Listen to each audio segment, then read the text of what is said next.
Welcome to the podcast, friends, where male perspective never ends.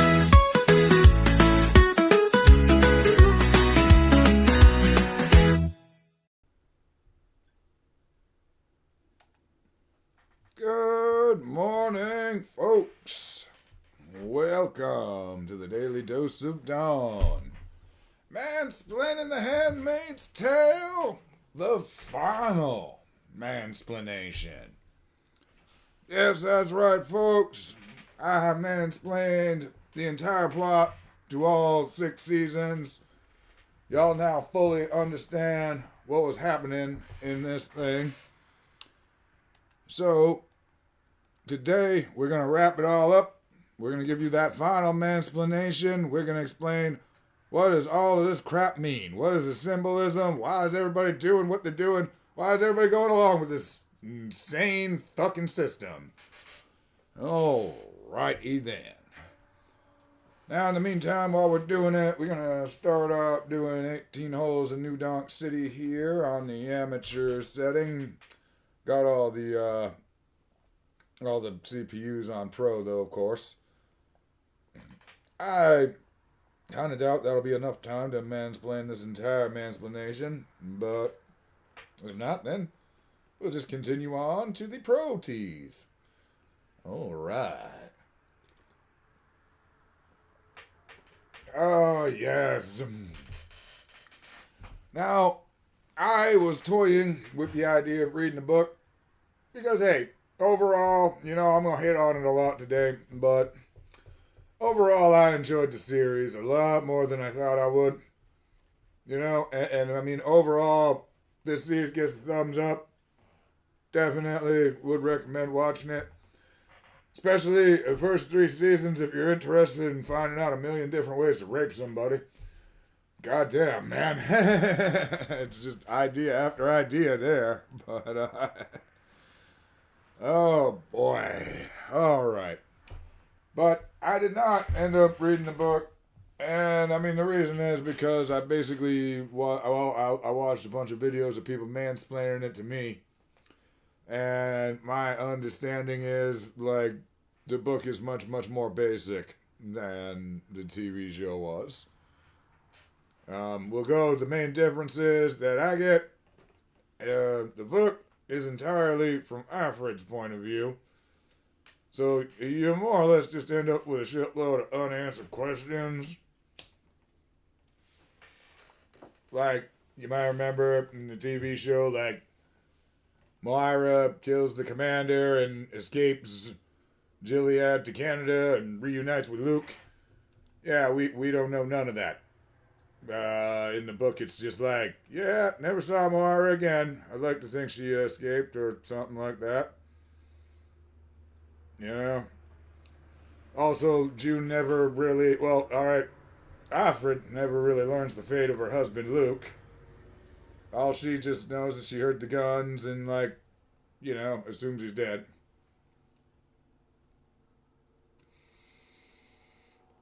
Oh. My cuddly little co-host wants to show up. Ah, look at that guy with his hole-in-one. Alrighty. Now, a few other major differences. Of course, the book ends at season 1. You might remember season 1 ends with, am I being rescued or am I being taken off to a new adventure? What is it? Well, the book just ends there, Of course, we find out in the TV show, season 2, she's going off to a faux hanging. Of course, that faux hanging was in retaliation to them refusing to stone Janine, which again in the book didn't even happen. So, yeah. Oh, yeah, another somewhat key difference in the book,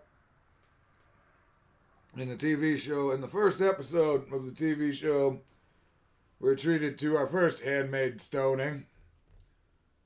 Where basically a man is accused of raping a handmaid and causing her to miscarry.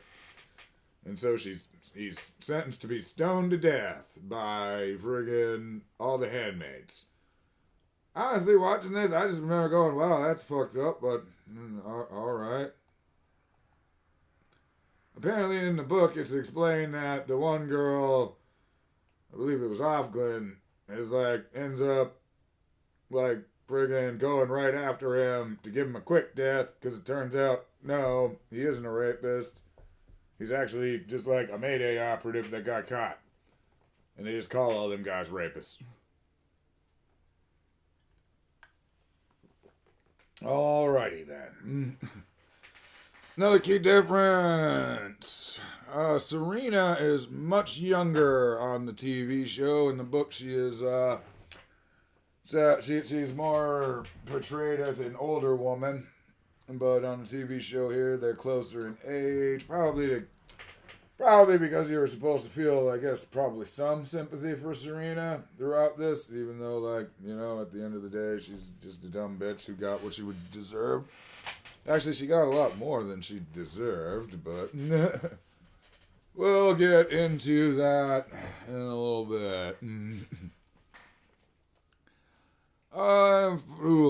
Another big key difference in the book. Nick is just pretty much the gardener, doesn't really have any kind of backstory. My understanding is it is revealed in the testaments that he ends up becoming resistance, but as it was mansplained before, in the TV show, Nick ends up dying. And in the TV show, of course, Nick has a huge backstory that is never really explained, and we'll get into that, of course, as well. And finally, our last little main difference is in the book, the Waterfords are just wealthy bankers, and as in the TV show, they are pretty directly involved in the government. So that makes a lot more sense for a extended story that we're going to tell. Because, if you're just going to end that at season 1 like that, then yeah, they could be just anybody. But, to keep this interesting, he's got to be a government guy.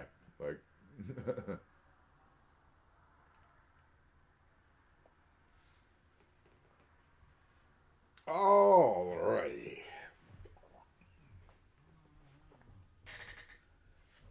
So, next thing we're going to do, we're going to go down the main characters. Not all the characters, but definitely the major ones that require all of the nice little mansplanations. Of course, we'll start off with June. Alright, that was one other difference between the book and the TV show as well, by the way.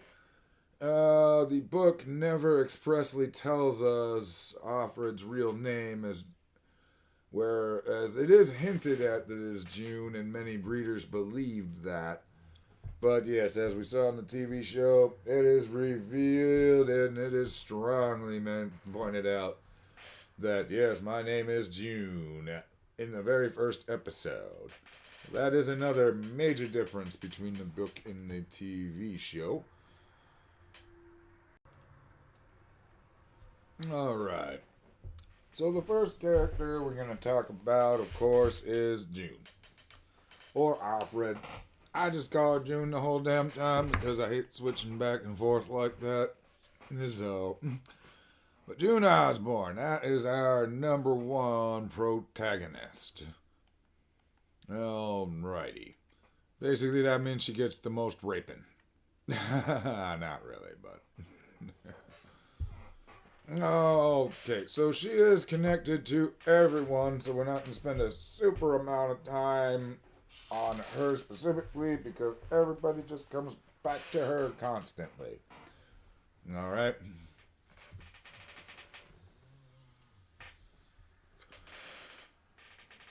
But, to give you a simple mansplanation of her character development, Season 1 starts out, she is the submissive sex slave. She is just trying to survive. She ain't got no choice. She's just going along with it,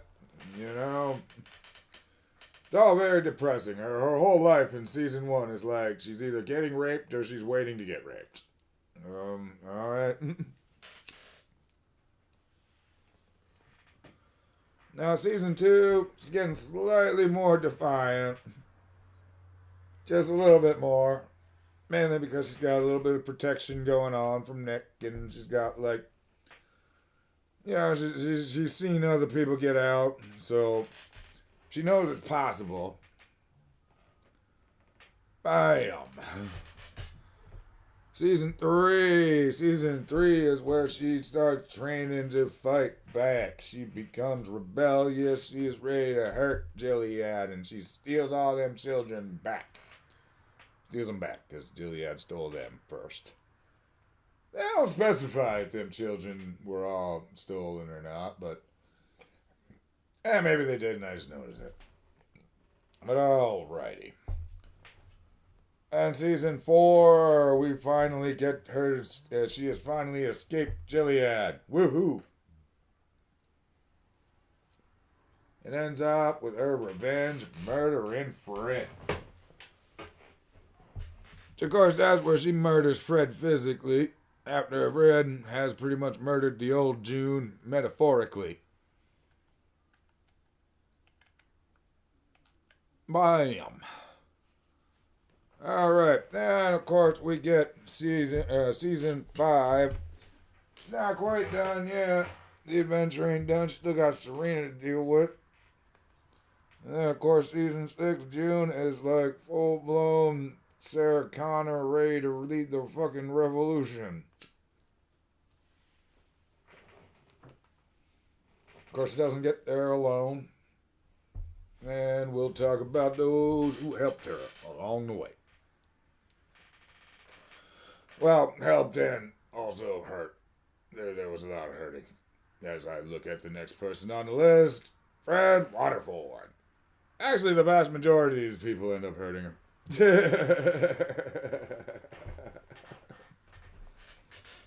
Alright, so Fred Waterford is June's main antagonist throughout the entire TV series. Now, granted, Fred gets murdered ultimately at the end of season 4, and it goes on for 2 more seasons. And they try to fill the void with these temporary douchebags. Nah, none of them stand up to Fred. Fred's the real villain of this motherfucker. Alright? Now, let's go a little bit into Fred. What's interesting about him. Because, yeah, you would kind of think, like, oh yeah, dudes would love this paradise. But Fred is a perfect example of why this place sucks for everybody. Alright? Fred, we find out through his dealing with June and their late night Scrabble meetings, he is what the kids call a demisexual. Alright? He has to connect in order to get his rocks off. He can't just, like, fuck a hot stranger. Yeah, doesn't work for him. He's got to know that there's a brain going on in there. Which isn't exactly what you would expect from a super patriarchal guy. Alright. Honestly, it turns out Fred is kind of a total simp. And he would really just rather let Serena take the wheel. I mean, we find that out in the flashbacks. Serena is out there on her book tour. Fred's behind her. He's backing her up. He's like, let her speak. You know, he's fucking like, that's all he doing. Alright. Now, of course, they won the revolution. And you always got to be careful what you ask for. Now Fred's bitch ass is trapped by the patriarchy. Woo! Now he's got to lead when he really don't want to. Oh, shit. Now, it is also shown by by Fred's probably his famous quote, most famous quote in there. Better doesn't always mean better for everyone. Alright? Now, you would think he is definitely talking about how, like, repopulating the planet is better for everyone, but it kind of sucks for some really small group of people. I mean, I guess fertile women would be a very small group of people in this place, but it also all women life kind of sucks for. But at the same time, I honestly think Fred was talking more about himself here. Like, Fred's a narcissist, okay? He truly believes he is doing what's right for the world. Alright? So, it's not exactly yeah.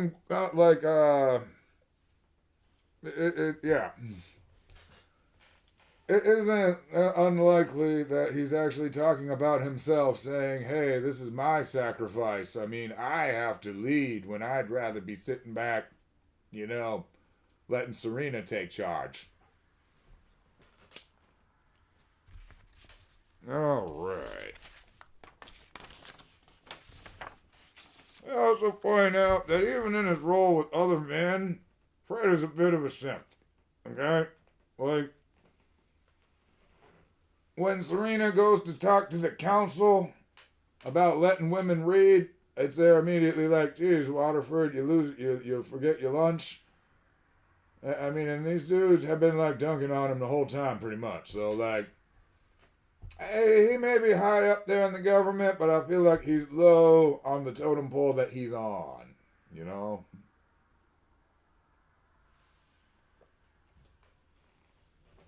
Oh, boy. I'd also point out that when he went to Canada, was captured by Canada, Gilead was not interested at all in rescuing him. And when his baby was in Canada, Gilead was like, when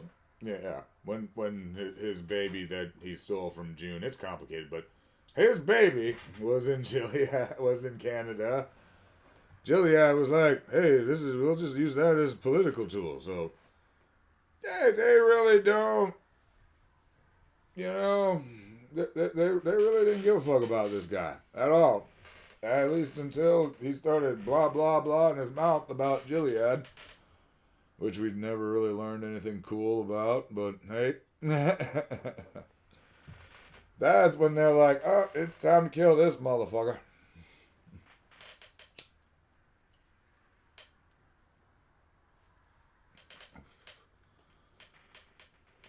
Alrighty. Let's move right along here. Next up, we got Serena Joy Waterford. Oh, she is a true believer in God, but definitely not in Gilead. Alright.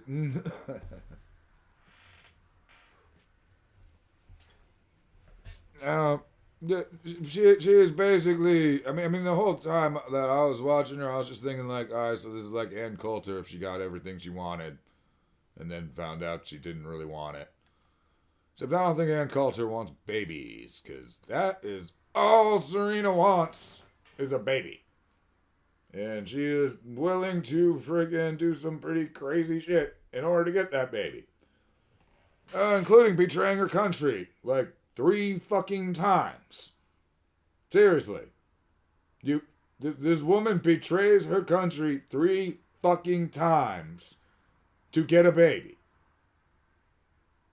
Alright, once for the crazy Gilead system. Okay? And then she gives up her husband for to get to visit somebody else's baby that she likes to pretend is hers. Okay? And then, at the end in the final one, she gives up the commanders and where they're at. More or less, that's pretty much, if she hadn't, then they probably would have taken that baby away from her, so she does this again. Alright? Now, like most narcissists, she only changes through personal pain, though, too. Okay? If she had never lost the finger, or, had any of that shit, then she would have never been, trying to change anything in Gilead anyways.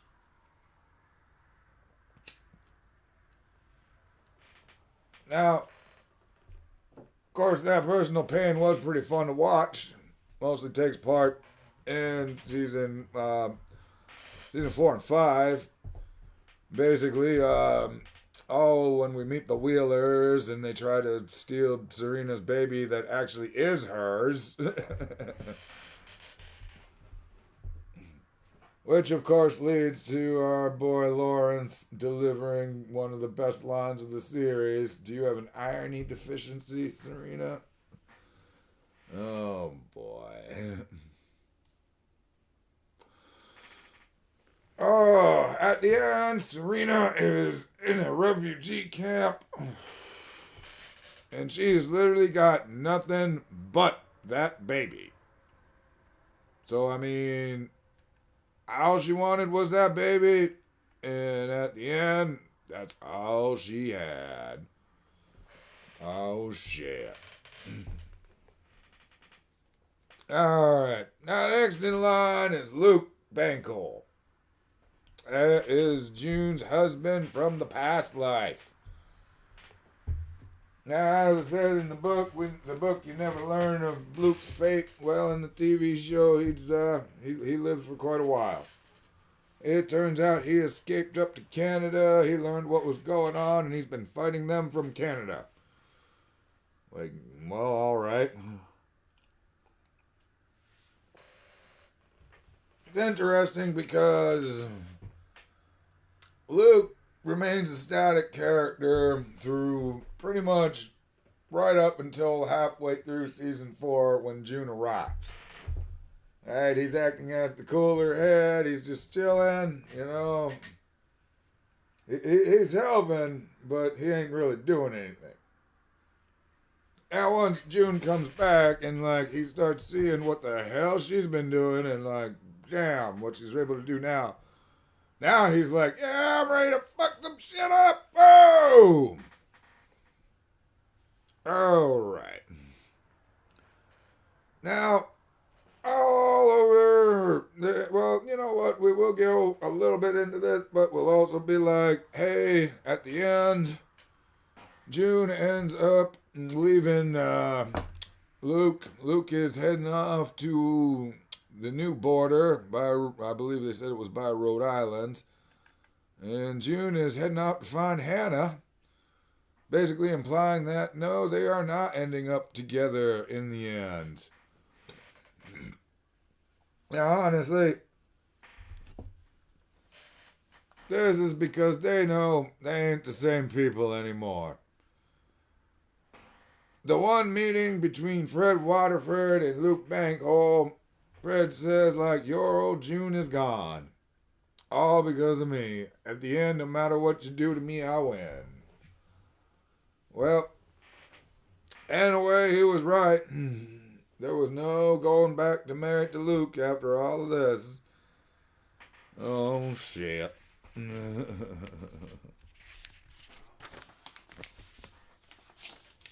So we come to the third piece of the love triangle, because there's always got to be one of these in these dramas.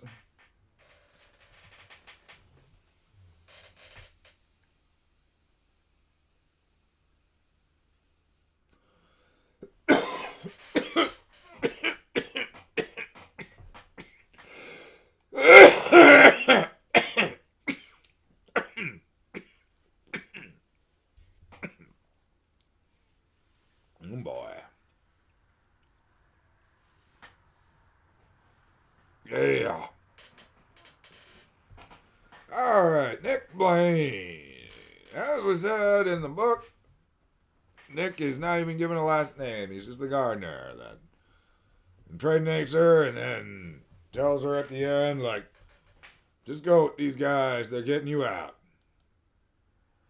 Not really much of a backstory, but alright. Well, but it turns out here, you know, he's actually kind of got a huge backstory.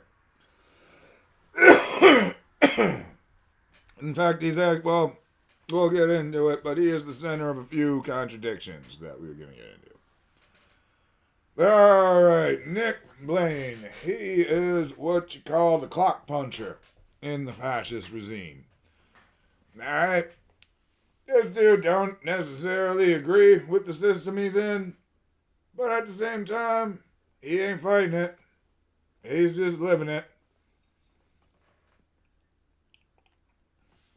And quite frankly, he's doing very well in it. That is it. Now, our backstory on Nick is, like a lot of young men, he's pissed off. He can't get a good job. He can't hold a job because he's got family shit to take care of. And he can't get ahead in life, sucks.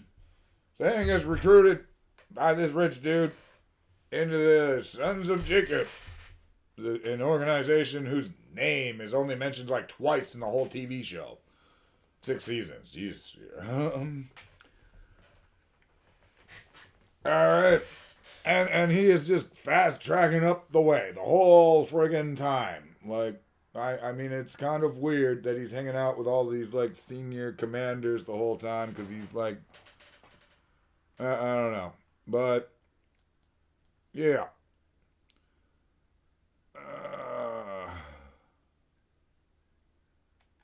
I'm gonna try something weird here.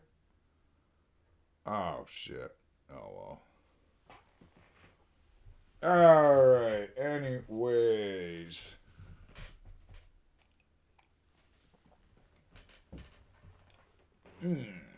So, after witnessing the Fred's first handmaid's suicide, Nick is recruited into the Eyes to keep an eye on Fred. At least that's the story. In season 6 now it's mentioned, well, most of the drivers are Eyes. And it's not, well, okay, again, we'll get into those inconsistencies later. I'm getting ahead of myself here. But that's the story, and they're sticking to it. We'll give them that. Oh. But basically, alright, Nick is basically an incredibly static character as well. He does not change throughout the entire show at all. Like, seriously. Everything he does is just to survive. Every single time.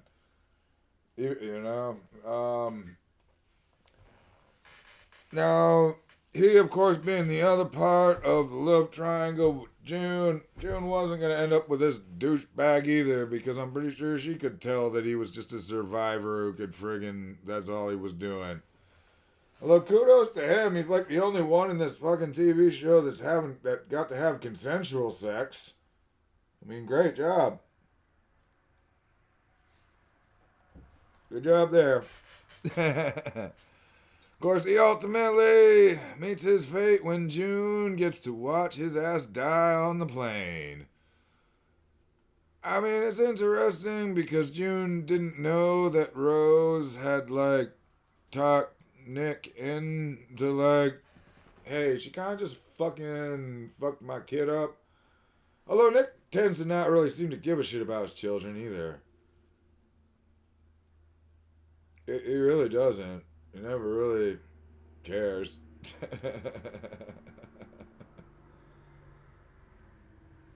Oh, I would. Well, okay, yeah, that's at the end.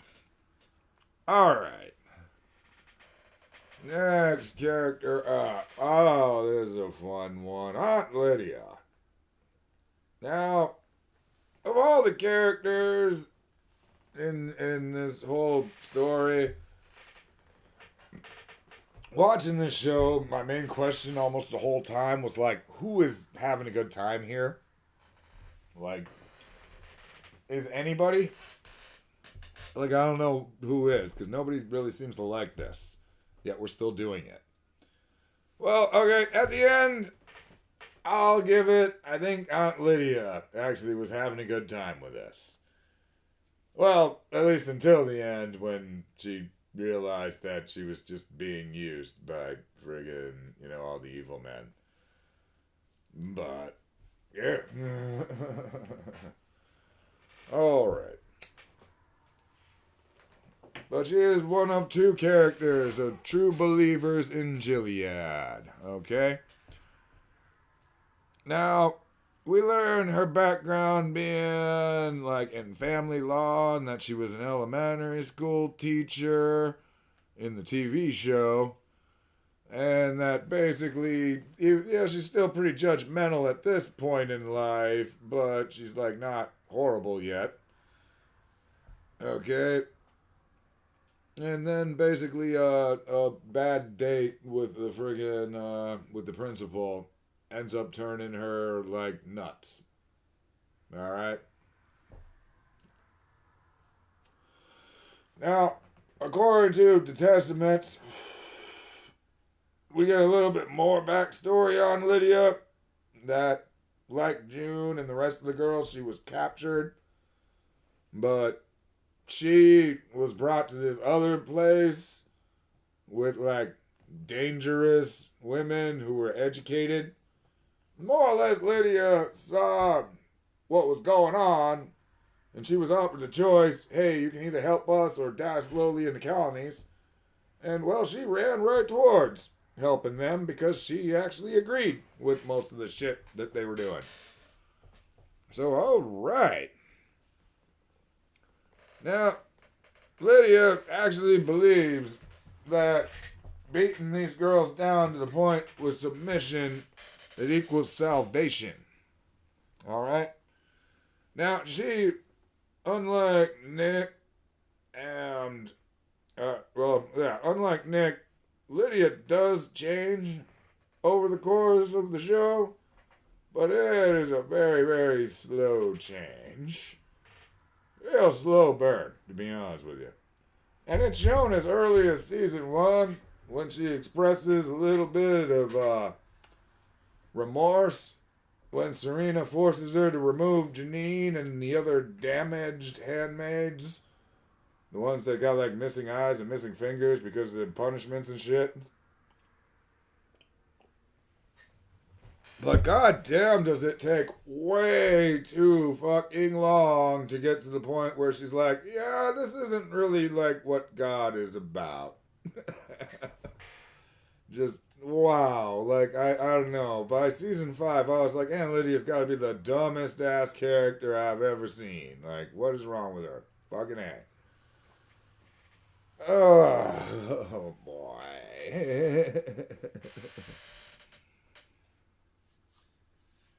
Let's see here. Okay, next up. Oh boy, everybody's favorite character, Joey Lawrence. Joseph Lawrence has got to be like one of the most complicated and inconsistent characters I've ever seen. Okay? I mean, some of the shit I got, like, alright, I like Fred Waterford. I said, like, he's a total simp to other men, like, lacks confidence. Joseph Lawrence is fully confident in himself. Alright, he is not a simp to other men. He is just like, you know, he does what I want. I do what I want, you know? At least until it's not convenient for the story, and then he has to suddenly be losing power. And then he suddenly gains it back, and I do what I want. This back and forth happens several times throughout the show. Okay? Like, it starts out, he's so powerful, he doesn't even go to meetings. But, like, I don't know, Fred and Lydia and all them can, like, go into his house and make sure he's raping the handmaid. I don't know. This guy is introduced in season 2 as the father of Gilead. Okay? But in season 6, he is getting promoted to High Commander, because this is apparently a whole nother group of commanders. And, like, that were not mentioned before. Okay? This is why a lot of this I feel like was made up as it goes along without that. Like, it's amazing how well written the show was, because it clearly wasn't outlined ahead of time. that's very clear. And Joseph Lawrence is one of the most obvious examples of that.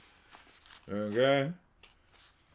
Now, Joseph Lawrence looks at the world. He is not a religious nut job. He looks at the world as a view, from the viewpoint of data and systems, okay?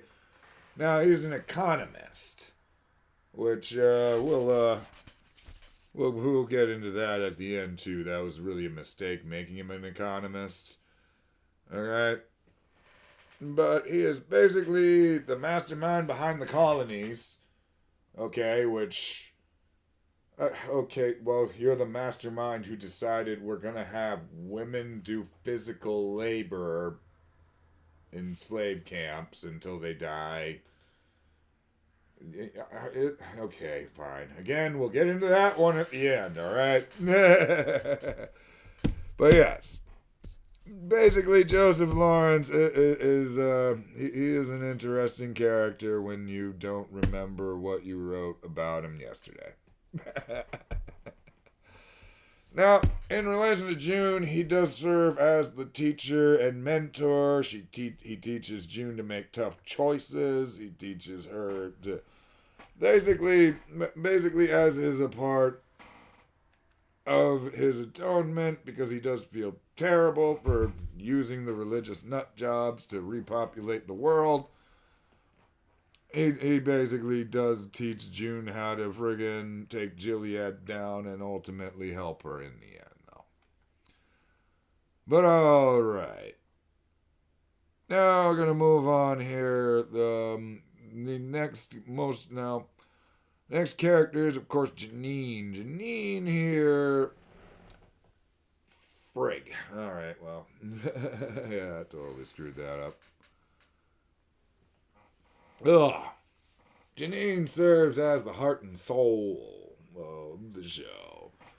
Always singing, and she's childlike at times, which goes to Aunt Lydia and helps with her development, because Aunt Lydia is one of her big things. She never had children, and after cracking down on her so hard, Janine kind of becomes whimsical and childlike.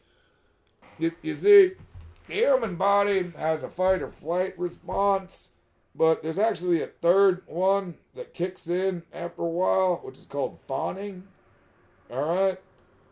This is what kicks in when, like, you're stuck in the torturous position. You can't fight back, and you can't, like, run away. So, you start to fawn on your oppressors. Okay? Janine represents, like, the fucking perfect example of that. Alright? She acts, grateful to Naomi Putnam for letting her hold her baby every now and then. Or, like, shit like that. And then, like, finally snaps a little bit there towards the end and is like, yeah, I actually hate you because you stole my baby. Alright. Now, Janine gets the absolute worst treatment throughout the show. No bullshit about that. Which is why I believe they totally shoehorned in this friggin' happy ending for her that makes absolutely no sense. Okay? Like, we'll get into Naomi Putnam next, but, like, she goes through no character development throughout the whole show, and there's no reason for her to give up her baby at the end. But I don't know. We will get into that a little bit more later on, though. But Janine is given Angela in the end and released from Gilead.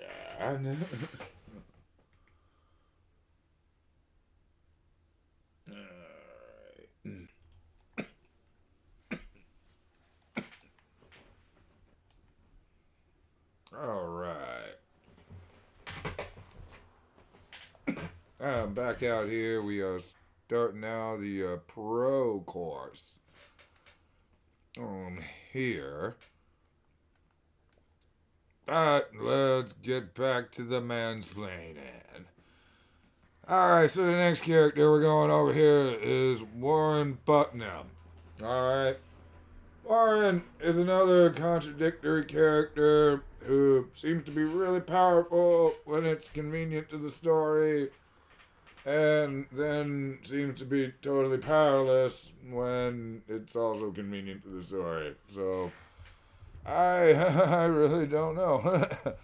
Basically, okay, so, like, you remember in the first season, like, Janine endangers the baby, and it makes a big fuss about, like, oh shit, I'll be sucking your dick, and your wife don't suck your dick, but I do. Now, man, well, you know, even that is just enough to make them cut his friggin' arm off. Okay? Just that. Not to downplay rape, but it's not a big deal in Gilead. Okay?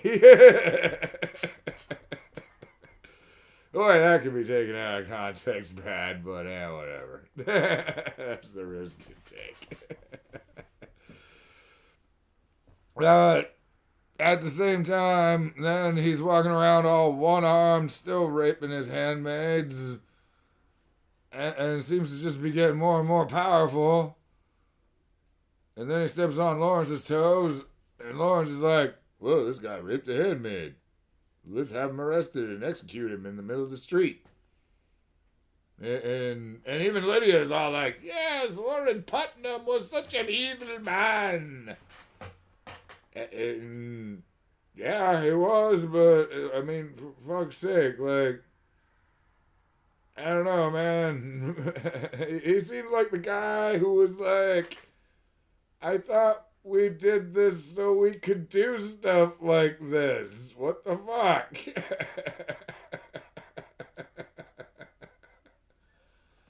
I don't know. Which, of course, brings me to my next character, the second person in Gilead, whom I actually believe might be having a good time here. That is Naomi Putnam. Okay? Now, besides Lydia, she is the other true believer in Gilead. Okay? But probably not for, like, reasons of God or whatever. Okay? It's more like she enjoys the status that this place brings her. Okay? She has kind of the same deal as Nick going, like, she'd rather be in this shithole where she has status than, like, be back where, like, everybody was free and nobody gave a shit about her, alright? She is just all about it, man. Like, in the first season, I probably should rewatch or should have rewatched because, like, I always have trouble noticing shit the first time because I don't know what the hell, you know? But, I mean, she is, like, glowing through Janine's pregnancy because everybody's just fawning over her. I mean, you know, I mean, the handmaids are over there fawning over Janine, but, like, who gives a shit about them? She's all over here like, yeah. and then, of course, whenever Warren gets freaking caught the first time, she's the one who's like, nope, his ass needs to be punished. He wants severe punishment. So she's just totally cool with them cutting his arm off. But, and you know, this is probably more because she's pissed at him more about, like, fucking up their status than anything else, for starters, you know? So, I mean, that's what's really going on with that. Bam.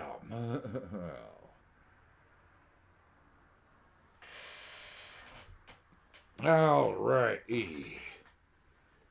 But yeah, basically she's just a good Gilead wife. And then afterwards, when Warren's dead, she takes the deal to, like, marry Joseph, who more or less killed her husband. Actually, that is, like, said, I believe, to Lydia, like, he killed my husband, like, right in front of me. And Lydia's just like, and he's willing to overlook that.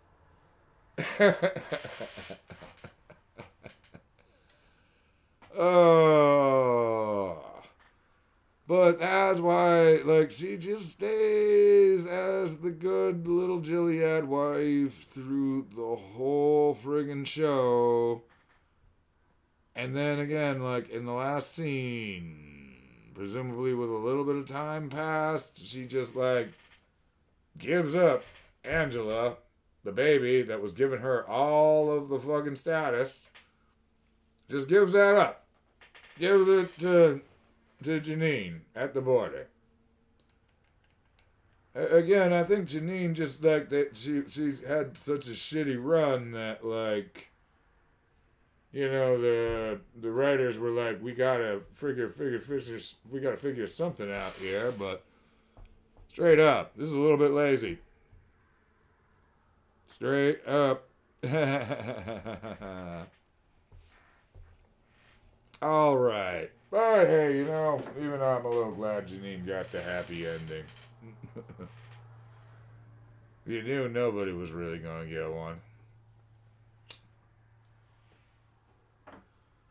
Alright, the final character we're going to talk about is more of an honorable mention. Alright? Mainly because this is like the shock character introduced in the final season. The biggest douchebag you will ever meet. Friggin' Commander Bell. Alright? Straight up, like, fuck this dude. I mean, and they make sure you think that. I mean, Nepo Baby and Gilead, which at this point I'm guessing Gilead's been a thing for like 8 years, and they already have Nepo babies. And I mean, sure, fine. But still, like, there is nobody who would possibly believe that this asshole is, like, religious in any way. Or, like, you know, this is just totally unbelievable that he would be in power. But we also need somebody to really, really hate because we killed off Fred. Okay? And I will admit that they did a great job of making you hate this douchebag. He just says the most douchebag shit every time he's on camera. And rejoice, he ends up getting stabbed in the eyeball by June. Oh boy.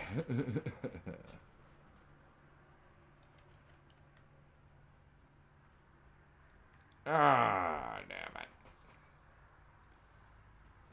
Alright. So we're now going into the part here of the contradictions, the shit that doesn't make any sense, really. Okay? Or at the very least, I will say the stuff that makes it obvious that you didn't outline the entire story before. Okay? Let's start with one of those funny little sayings they have there. Gilead will never waste a womb. Lydia says to Serena, pointing out that, hey, you know, fuck around, you're going to end up a handmaid yourself. Well, the thing is Gilead does kind of waste wombs sometimes. I mean, granted, so they were going to stone Janine to death. Alright. And this is because she endangered an infant. And, like, you know, very possibly could have killed the baby. But didn't. Still, that seems like you're wasting a womb. Alright. But, hey, we'll give you that one. Alright. But then we go to season 2, Nick's wife, Eden. Okay, and like, all she does is she runs off with a guardian and cheats on her husband. She got a fertile womb and they just dump her ass in the pool and let her drown. In very horrific manner. I mean, seriously, everybody was watching it too. Again, this was one of that was one of the most, again, who's having a good time here moments of the fucking show, in my opinion, is like Eden's execution. Like, Jesus. But yeah, they wasted a womb there. Now, as I've said throughout this entire show, like, the hierarchy is just absolutely confusing, and it just doesn't seem like anybody is in charge. Which, that's not how men operate. Straight up. Like, we do a lot of boneheaded shit, but one thing that we definitely do is we figure out who's in charge. And when there's a dispute on that, it's usually figured out pretty directly, not like, hey, I made up a bunch of evidence about you, spread rumors, and now you're getting arrested. And that's what women do. The fuck? You know? I do kind of wonder, is this what it's like when women watch a show and the women characters were obviously written by men? You know? Just curious.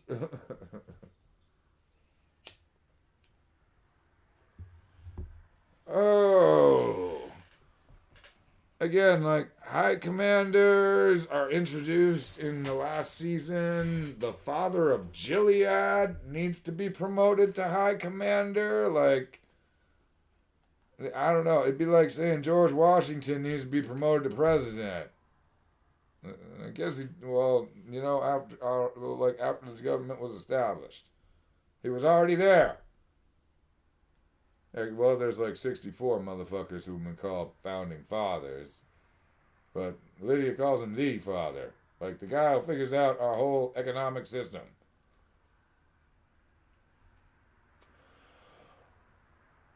I don't know, bro.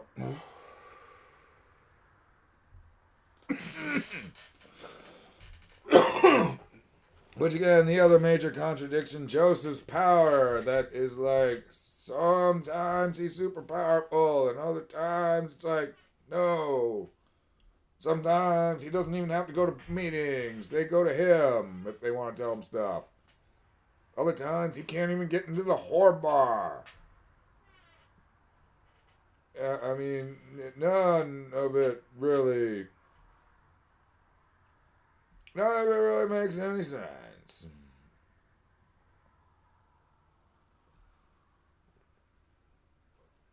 Next up, speaking of the whore bar, Jezebels. I mean, for God's sakes, like, the first episode that this place is introduced, it's a huge ordeal to get there.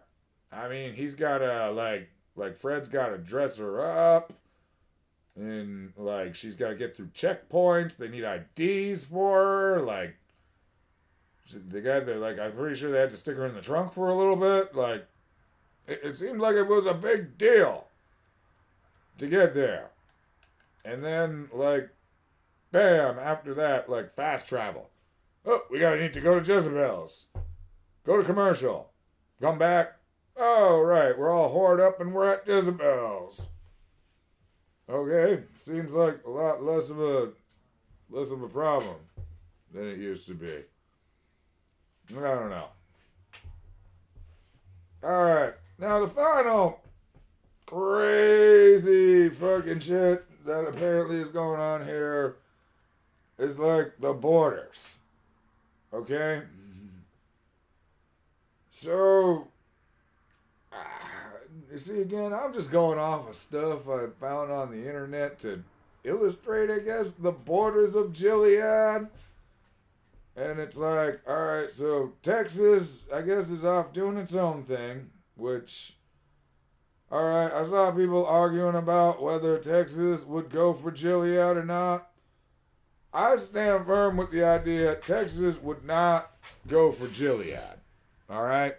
And the reason is because Texas would want to come up with its own crazy patriarchal system. And, like, yeah. It probably would not be much better, but it probably would be better than, it'd probably be better than this. This is just stupid, but, you know, that's the whole thing. Alright, but, yeah, so, like, Hawaii and Alaska, though, stay loyal to the United States? That's pretty unrealistic right there, because, like, I don't know about Alaska, maybe there, like, but Hawaii, if you know the story of how Hawaii became a state, I am not going to tell it to you because I will butcher it and fuck shit up, but we'll just say it's really fucking bad, okay? Then you're going to be like, oh wow, there is no way that Hawaii would remain loyal in this situation. They would take advantage of it and go off and do their own thing. Okay.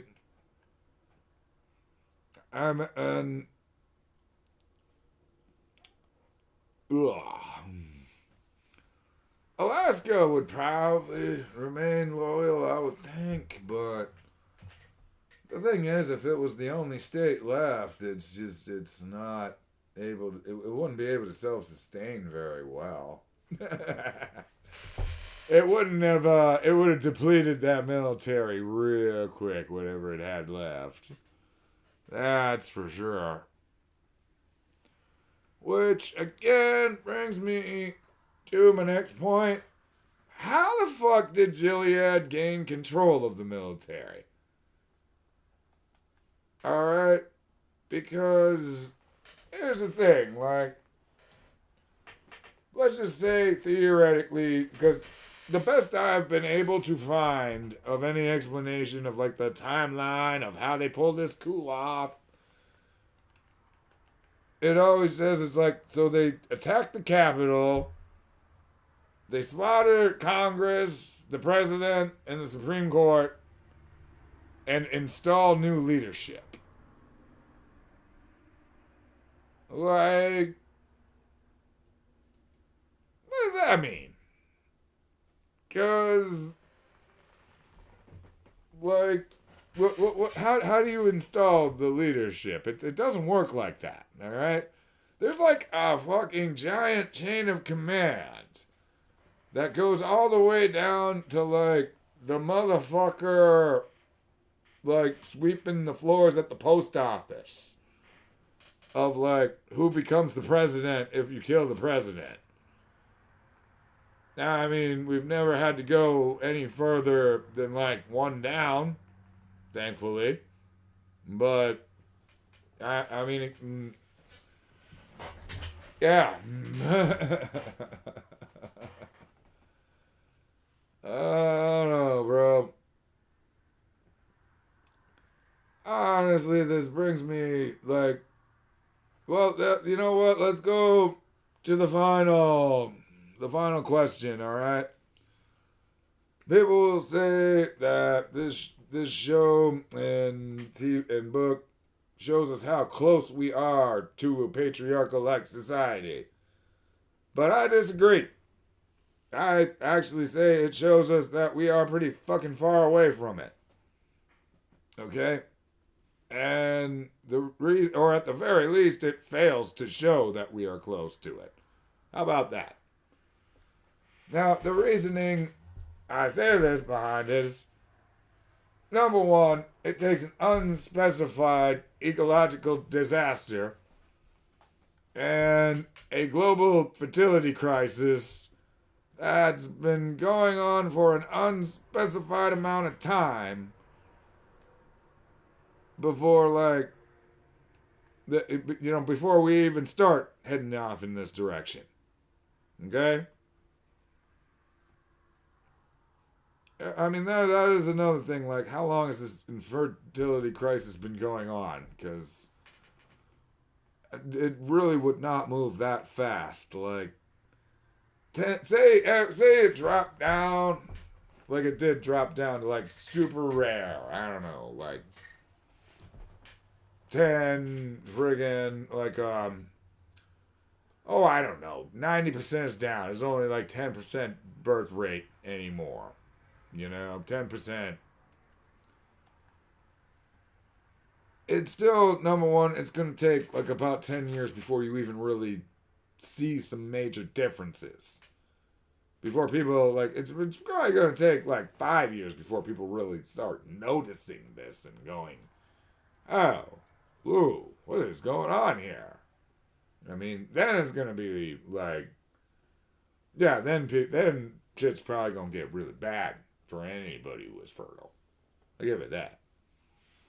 But it would have to be that kind of massive of a drop to get to this shit.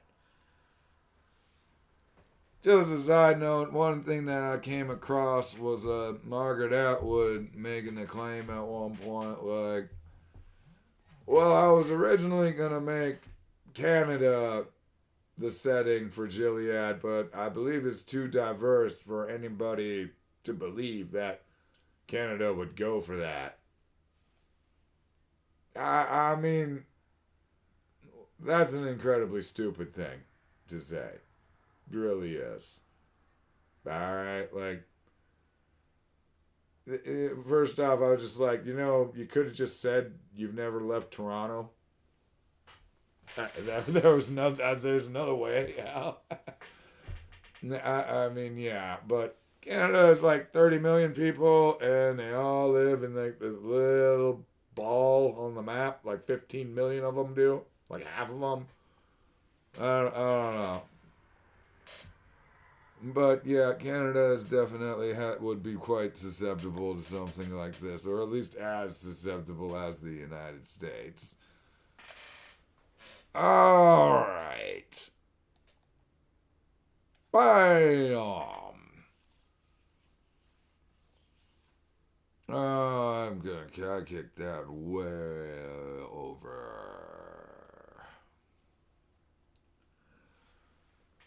Oh boy. Alright, one last point to point out here.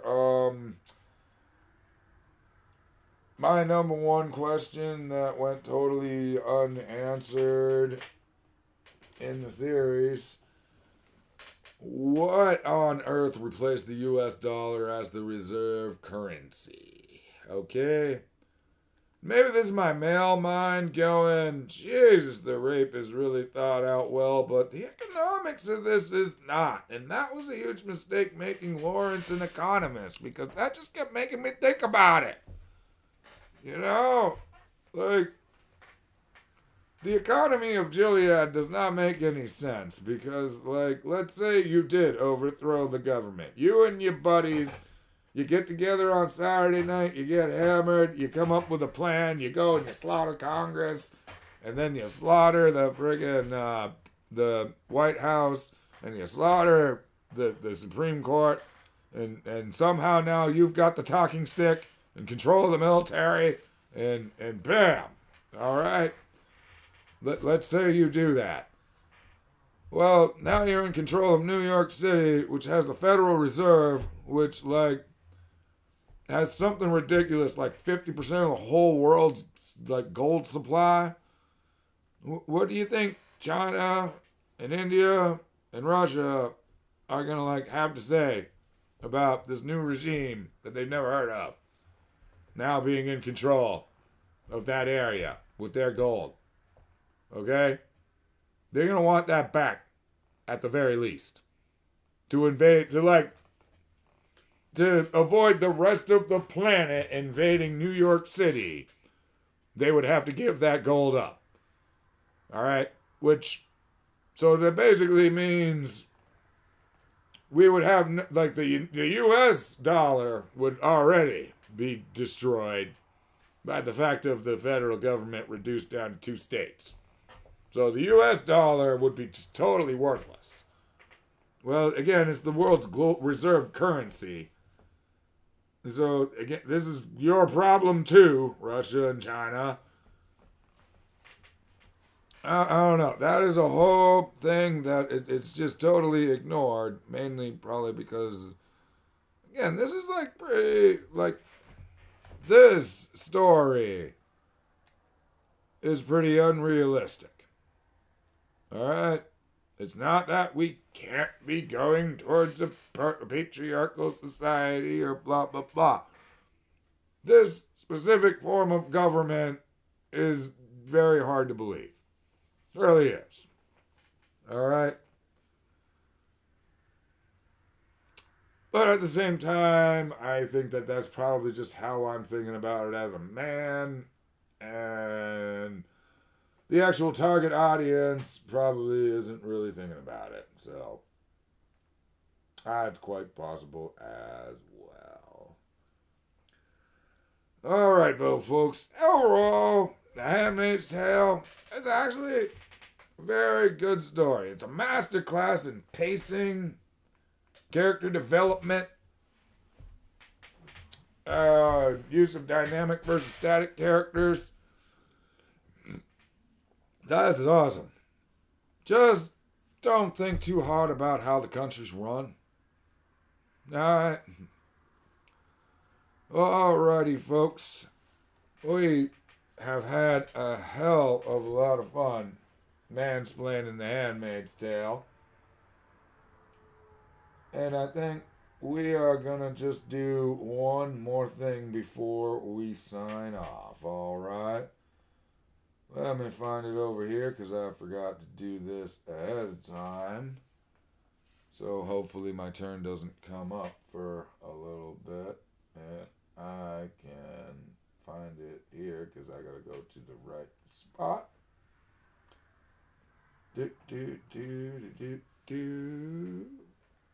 And back up there, uphill. We'll get moving on that in just a second, though. One more time, folks.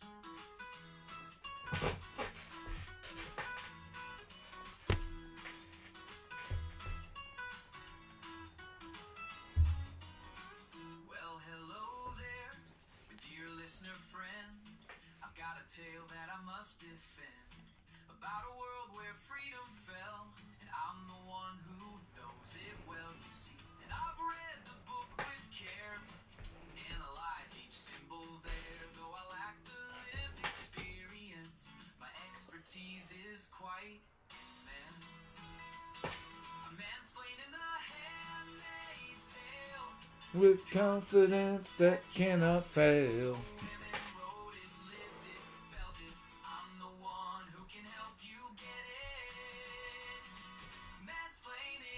Mansplaining, mansplaining, the irony is entertaining. Trust me when I break it down. I'm the smartest guy around. Now June's rebellion, let me explain the symbolism in her pain. The red dress means fertility. I learned that from the TV. The patriarchy's iron fist, something that I can't have missed. Never felt oppressed. My analysis is still the best. Mansplaining the handmaid's tale with confidence that cannot fail. No women wrote it, lived it, felt it. I'm the one who can help you get it. Mansplaining the irony is entertaining. But trust me when I break it down. I'm the smartest guy around. Now some might say it's quite absurd for me to have the final word on stories about women's plight, but clearly I've got better sight.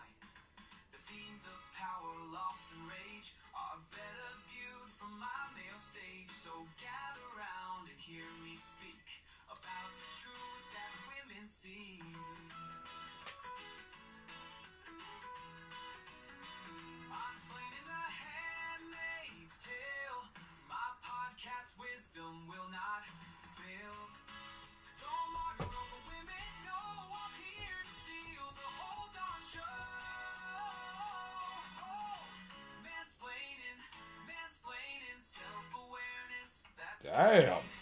So tune in weekly, don't you frown. I'm the smartest guy in town. Welcome to the podcast, friends. Where male perspective never ends.